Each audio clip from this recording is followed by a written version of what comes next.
Since 1919, the American Legion has been around to support the United States veterans who have served during conflicts, growing from a small gathering in Paris, France, to over 2 million members.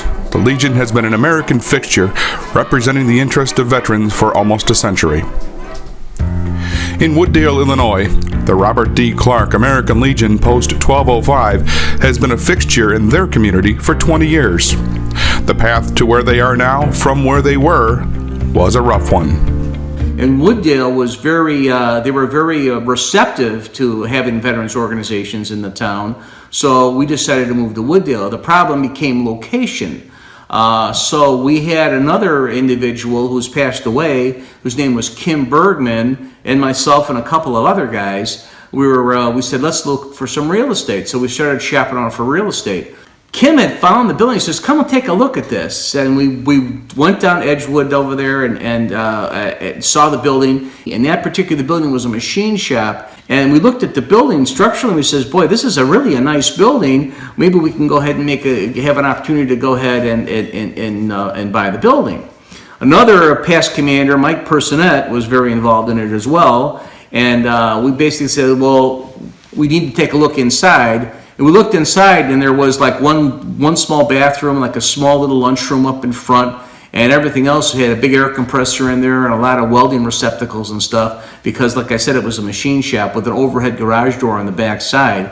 We said, you know what? We said that this would make a good American Legion post. It was probably about the appropriate size that would work for us based on our size at the time.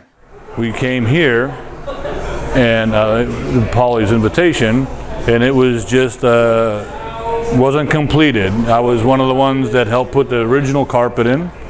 The bar wasn't done. All of our labor was paid for by pizza and beer.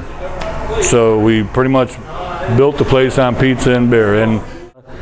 But they wanted to make sure we had the place, and we got it going. We did it on a shoestring budget, but we did it. The funny thing about it is none of us really knew how to run a bar. None of us really knew how to run a post. It was all just like, let's just throw whatever, caution at the wind, whatever they call that. And we had enough money to get the place open, to get everything pretty much in place. We didn't have enough, we ran out of money, we didn't think about bar stools. Our past commander, Kim Bergman, which I'll bring up, we don't have enough money for bar stools. How about we put a little plaque on the bottom of a bar stool? So that'll pay for the stool, pay for the plaque, and we can get enough bar stools. Great idea. So we went along with it, and everybody likes to see their name in lights, and we did, and we got enough. And another past commander of ours, Dennis Hoppy, which unfortunately he's moved to Arizona now, but Dennis I always called the first regular, because when we got the stools that day, as Kim was pulling up with them, Dennis came in, and it had been his second time in. I said, Dennis, you're the first regular. He says, why is that? He says, because you're going to help us unload the stools. The American Legion Post 1205 is comprised of the main body and 2 supporting groups, as well as a riders group. Sons of the American Legion and the Women's Auxiliary main function is to provide support to the main group. The Sons of American Legion are we are the right arm of the American Legion. Anything that is done through the American Legion, we'll back up the American Legion. We are there for them. Whatever we do for them. We represent the American Legion, and we provide anything from funds to volunteer to whatever they want. We are there for them. They are the foundation of the organization, and we are there to support them however we do it. We try to do as much as we can. We help out here. A lot of events, there's 4 or 5 sons are out here cooking and helping or cleaning. And like I said, we're trying to belong to something we weren't part of in the first place. We do have different events. We try and do as much as we can. It's just hard with being a limited number of getting setting up a time for everything and getting people to say, hey, I'm going to do this part, do that part. But what we do actually comes together. That's absolutely important that you have the auxiliary, because that's the heart. I mean, all the work that they do. It's not just the young men, but it's the women that they basically realize that they take that edge off and make the place that it's actually a community. It's a separate community within itself. The auxiliary is here to support our veterans. We help the community and the other entities of the Legion. Whatever they need, we'll step up and help them. Well, so the American Legion Riders it's not a specific entity of the American Legion. It was a group that was started quite a few years ago in Michigan. There were a couple of posts that noticed that they had a lot of guys that wanted to ride motorcycles and that were actively riding motorcycles. So they started participating out of a post someplace, and somebody got the idea of, hey, why don't we organize this group and we'll call them the Legion Riders. It went from a very small organization to nationwide, and then the Legion started taking an interest and a notice in it. I think realizing the availability of bringing more people together, and they made it an official program of the American Legion. In order to be a member, you need to be a member of another entity, the Legion, the Ladies, or the Sons. But it's taken off, and as they became a national organization, the one thing about guys that ride motorcycles is they bond together to help charities and stuff. The Sons and auxiliary groups not only support the main mission, but allow those who did not serve a chance to show their support for the American Legion. Part of my father to carry on stuff that, again, I didn't do at the time. A camaraderie again with guys that have the same thing as me, and be part of an organization that is for veterans and community. It's for the good of everybody. My dad was in the Korean War, so that because of his military background, that gives me that allows me to become a Sons of the American Legion. I'm showing my gratitude towards my dad. Okay, and in my involvement with the Sons of the American Legion. When I joined the post, it was because of the American Legion Riders. I was looking for somebody to ride motorcycles with. I had heard about the post. It started me off in the post. I really had no interest in participating in the Legion stuff. I joined the Legion so I could join the Riders. And then after a couple of years, I was involved with the Riders, and I really enjoyed that group, and I started to get to know people here.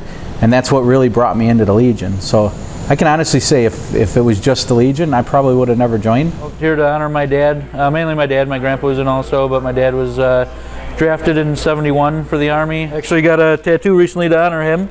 He worked on Huey UH-1B. He was a mechanic on that from '71 to '73. So I joined the auxiliary September 11th. Was a big deal. My grandfather served, my cousin served, and I wanted to serve. That fell through. So I had a job years ago, and we started shipping care packages overseas, and the result of that was insane. I've never heard the stories before, but I've got to know these people. I've had many flags flown in Iraq with our name, and they were very appreciative of everything we did. That charity closed down, and I needed somewhere to go. I live 7 houses down on the street, so I came right in, and they welcomed me with open arms. Many years ago, 1205 received the dubious nickname of the Black Sheep Squadron. It was a Robert D. Clark post that still is on the charter, but it kind of evolved to the Black Sheep Squadron. I was at a state convention one time, and they talked about various posts, and they said, "What post are you from?" And I said, well, 1205, and they said, oh, you guys are the Black Sheep. So that's what one of the guys from Elmhurst had said, Lenny Prescott, and it kind of stuck. The name kind of stuck as the Black Sheep Squadron. So it was taken from a TV series of some Marine aviators in World War II. They called it the Black Sheep. Every post has members that really stand out throughout the years, members that have left a mark behind or are still making impressions. Post 1205 is no different. And I got to really take my hat off, really, it was like Kim Bergman that basically spent a tremendous amount of his life there, and Paul Heidemann also later on. Those guys spent a lot of time there, there was always welcoming and always greeting.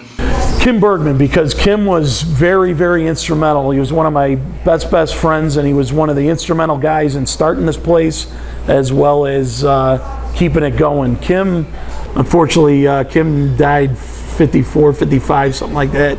it hit us hard, man, because Kim was a huge part of this place, man. And those were the days where him and I and Will Fairchild and Dennis and God, I could go on. And then guys, we would just count days. We'd be counting the minutes to where, are they going to shut the electric off? Are they going to come here to shut the water off? Do we have enough money? I mean, literally. And Kim was always the calming force about it. And you know, I'd be bouncing off the wall saying, how the hell are we going to pay the rent? How are we going to pay the mortgage? How are we going to do this? Kim would be like, relax. Let's have a cocktail. To this day, we run a golf outing in his name. He died right around the golf outing, and he was kind of helping with that.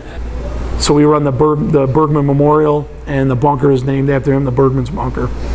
We had Duke of Oil. His name was Leroy. His nickname was Duke. He owned a place in Bensenville called Duke's Oil. Duke was a big guy coming in here and you know, gambling, keeping us alive. I mean, that was a big part, you know. I mean, the pull tabs and what have you. I mean, that was huge. Duke Leroy Keller, really good friend of mine, lived in Bensenville. The man would give you his shirt off his back. Great guy, great friend of everybody. He loved his Absolute, and he was a top-notch guy that would sit here and have fun with everybody as much as possible. He was one of the great people, along with Kenny Canzone. Kenny Canzone was also another. Kenny Canzone, you know, another great friend of mine, great friend of the Post, was you know, huge guy, and you know, in those days we didn't really have a lot of bar business, but we had more gamblers. Whatever we had to do to pay the bills, you know. And Canzone, Kenny, and Duke were a big part of that. Eugene Colsey, another one. Hope. He was that was his big saying. He was a classic, man. We all miss Eugene. She was referred to as Mom here. She was one of the founding Women's Auxiliary members. So every time there was a brick in Wooddale Memorial Center there, she was there to have a speech, talk about the veterans, my father, and so on. Yes, this is one of the hats that, or the main hat that my mother would wear to parades, watching parades. She wore this hat as she was in the parade. They would definitely know this was this was my mother by wearing this hat. She had other hats, but this was the big one on the 4th of July, Memorial Day. We lost her in 2010. So this hat has a special place, not only in my heart, but also in my home. So this hat stays with me forever. Fundraising events and group activities make up a majority of what 1205 is all about. From pig roasts to bowling tournaments and public appearances, the one word that is common among everyone is camaraderie. Every support organization does its part to help out the main cause. Yeah, we participated in the Memorial Day Parade here in Bensenville. We've also done 4th of July's over the years and stuff like that. We would have picnics, and the picnics were great, because then it really opened up the amount of people that could access the post, because there at that point now you did have public, you had the relatives and stuff of the members, and we encouraged all that. Anybody who wanted to come could come, and we would rent jumpy houses and all that other kind of stuff to cook for people and everything out there, and they did a good job. The state of Illinois used to do bowling tournaments just for American Legion members. There's trophies in a trophy case that flanks the fireplace.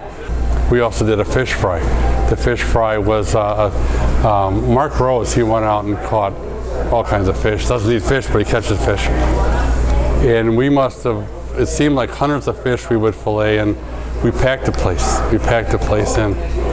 And a gentleman by the name of Don Homme, he would come in and help us with the cooking.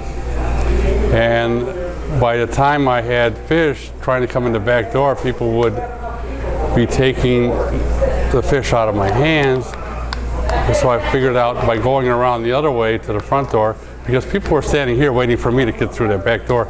And now I was being attacked because people So I had people upset with me because I couldn't make it. By the time I got here, I had nothing in the tray.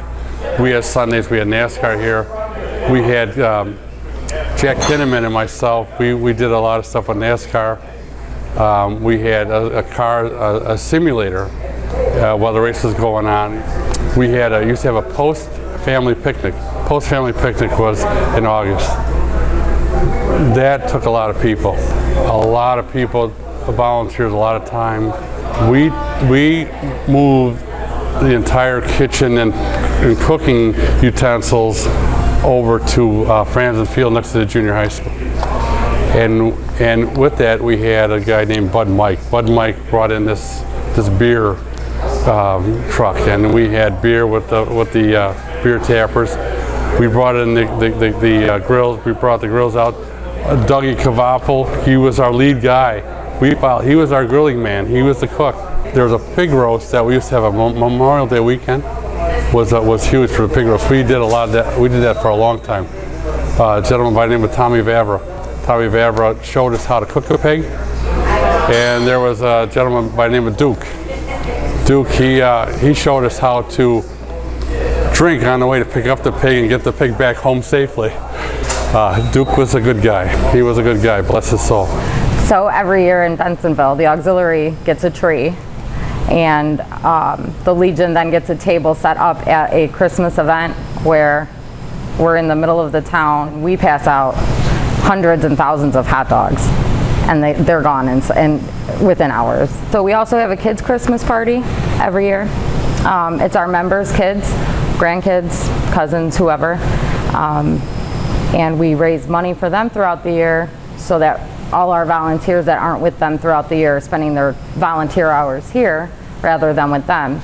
It's our way of giving back to our members and their family. So we have Santa and an elf that come in, drunk elves that come in, and actually Doughboy Santa. And Scotty's the elf. And Scotty's the elf. We do a candlelight bowl. We've done them 2 years now. We're going into our third. We do a golf outing. We used to do a pig roast. We're trying to bring that back up. We just voted tonight on a spaghetti dinner to bring people in again. It's camaraderie, it's togetherness. If we make 20 bucks, it's 20 bucks and go to a good purpose, and we're all together. That's a big point of it. The American Legion means many things to many people. For some, it's a place to be with others who have served. And for others, it's a place to go where everybody knows your name.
You know, everybody's got a big TV at home right now. You got to go ahead and, but they don't have the camaraderie. So get the big drop screen TV, projection television in there, and a couple other TVs that we had, and get people to come in there because, feed them at halftime. The one thing about, I can say from an American Legion standpoint, is there's something about being surrounded by people who know what you've been through, who know what you're in. And sometimes it gives them an outlet, especially those guys that come back as reservists. We want to make sure they feel that this is a place where they can feel at home with their families. And the big thing is just have a comfort zone for them. Some place where they can come in here and just understand they have nothing to worry about when they come in here. I like that this place is a place where you can always come and feel you're with family. That's basically what it is. Especially I notice on holidays. I try to come here on holidays, and for the people that can't be with their family on holidays, or come here and you're still with people that you can consider family. Nearby Edwards Hines VA Hospital has been an ongoing mission for Post 1205 as its members visit with its patients and try to raise their spirits. We do other fundraisers for Poppy Money, and all that money will then go to hospitalized veterans. So for Christmas, we take all that money that we raise and we'll bring gifts to all the veterans at the VA. We're assigned a unit each year, and then we go there with gifts and we get to sit and talk with all of them. If you had any members or anything, we're over at Hines, we would go over there and certainly support our members, because you don't know, even if the fact they were getting care, it was really, we all knew this. I mean, it wasn't publicized in those years, but we knew it was happening. So it was important that we would go over to Hines hospitals. I went on several occasions when we had several of our own people there. We do an annual trip, semi-annual trip to the VA over at Hines Hospital. Try to do that around Christmas time. Our girls do a great job, our auxiliary, getting stockings together, getting give goodie bags, whatever you. We pass those out. We've done the spinal cord ward over at Hines. We've done the blind ward. We've done several other wards, over the years. And, letting the guys know that, unfortunately, a lot of those guys don't ever leave their beds. I mean, especially spinal cord ward and stuff like that. It's really, it's sad, but hey, again, our girls have done a great job, and we could put a smile on their face for one day. The Sons, to me, provides a footing for non-veterans who still want to do something, want to give back to their country, that couldn't or didn't serve. It's a way for us to get involved and say, here's what we can do, and find out different ways of raising money to help veterans' causes. Directly, indirectly by helping raise funds to give things to Hines or the Midwest Shelter for Homeless Vets, which the Sons have becoming bigger in as the years go on now, and we learn more about it, I think. In the 20 years the Black Sheep Squadron has been in Wooddale, and probably before that time, there have been many a good story that's been passed around the bar. We go out to the men's league, the bowling, come back, and there's a bartender, Donna. Donna would have food set out for us as it seemed like the whole league would show up here, and it was wonderful. We had a good time. It was just that she didn't have to do it. She just wanted to do it, and it was wonderful. We would play horseshoes out back, and she would watch us play horseshoes outside, and if someone swore, she would make them put money in a cup. And there was a few times where a couple of members knew that they were going to swear for a little bit, so we'll just throw a couple dollars in the cup to make sure that they covered what they had to say, and that was okay. But Mom, she was referred to by quite a few people here, made sure that they're keeping people in line, and we're here for a certain reason. It was a Wooddale Fest. They had the availability for us to have a booth or whatever, so we kicked it around and we came up with the idea of selling roasted corn. We rented a corn roaster, we bought a bunch of corn. It was the first time we attempted anything of this kind of style, and it was really amazing because all the groups participated. On Saturday, which was supposed to be the biggest day, there was a crazy storm. It came out of nowhere. It was a giant storm. The clouds just opened up. It was pouring down, and everybody huddled up. There were only a few tents that people could get in, and they were packed full of people, and we're trying to sell corn. And it really didn't look like we were going to make our money back, so we were trying to push it. And so Paulie, the current commander, and I came up with this crazy idea of going out into the crowds and selling corn in the middle of a rainstorm. So we packed up a couple of coolers and we were selling storm corn. So all of us were walking around yelling, "Storm corn, get your storm corn." And I think we ended up selling out that day, and it tipped us into profit. So we ended up making a profit. It wasn't a big profit, but I think the Post benefited, and it was a huge profit because we had an event that all of us worked together to get, and it was kind of a healing Band-Aid past the bad time. So it was pretty impressive to see the groups work together. We raised some money. and we had a really good time. And I think it was one of the things that bonded the groups, even to this point. I think it made a significant change in how everybody interfaced together, and it brought this family back together at a time where it was really necessary to do that. So it was probably one of my biggest memories and proudest moments to see how everybody just pitched in and worked together. So. There are also things that make the post special for other reasons. She filled a complete bowling thing with 100 people, putting it out there, and had people show up from all over the place. And when they find out veterans were getting the proceeds, they were terrific. We actually had people come in and say, I registered for 4, but only 2 of us are showing. But I'm paying for 4 because the money's going to a good place. And that's what it's all about. One of my favorite things about the Post is our sporting events. Anytime there's a sporting event on television, every person here will stand up and raise their hand over their heart during the national anthem. Looking forward, it's no secret that Post 1205, as well as the American Legion as a whole, will need to adapt to current world events, as well as a whole different set of veterans with a whole different set of needs. I think we could be successful if we all stay in it for the right reason, supporting our veterans. Eventually you need the young people to take over, grab that leadership, maybe change the direction of the Post, put their spin on it. What I told Paulie when Paulie took over for me, and I hope Paulie tells whoever takes over for him, is take the best things I did for the Post, throw out the worst things I did for the Post, and add your own ideas. If we continue to do that, this Post can be around for a very, very long time. Kind of hoping we could kind of filter them in so that they feel comfortable and continue the legacy of what has been started here by the founding members that opened this building for this function. This is the foundation. This is the foundation. This is what makes this place stay open as long as it has. I remember when we had we didn't have the machines. We had no money here.